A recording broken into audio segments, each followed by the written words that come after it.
Hello everyone, welcome to my another mini blog. তো কলেজে এসে ব্লগটা স্টার্ট করে দিয়েছি। আর আমার সকালটা স্টার্ট হয়েছিল ঠিক এইরকম একটা সিচুয়েশন দেখে।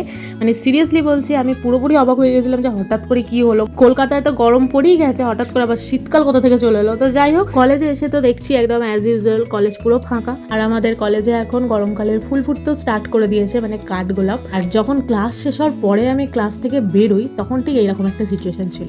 মানে প্রচণ্ড পরিমাণে গরম করছিল আর প্রচুর রোদ উঠেছিল। তো সেই কারণে আমি চলে এসেছি আখের রস খেতে, একদম আমাদের কলেজের সাইডেই বসে। তারপরে তো হোস্টেল চলে আসি এবং ব্লিঙ্কিটে কিছু জিনিসপত্র কেনার ছিল, সেইগুলো কিনে নিই। বাই দ্য ওয়ে, আমি আজকে বাড়ি ফিরছিলাম, আর বাড়ি ফেরার সময় মায়ের জন্য এখানে নিয়েছিলাম দুখানা দোপাটি ফুলের চারা এবং আরও কিছু ফুল ছিল, সেগুলো তোমাদের পরে ভালো করে দেখাবো। আর এই যে বাড়ি এসে গেছি, মা জানতোই না যে মায়ের জন্য এরকম ফুল গাছ নিয়ে দেবো। আসলে মায়ের জন্মদিন আছে সামনে, তো সেই কারণে ভাবলাম মায়ের যেহেতু ফুল গাছ প্রিয়, ফুল গাছই নিয়ে যাই। চলো তাহলে ভিডিওটাও এখানেই শেষ করছি। যদি ভালো লাগে থাকে অবশ্যই ভিডিওটা একটা লাইক করে দিও। দেখা হচ্ছে নেক্সট ভিডিওতে।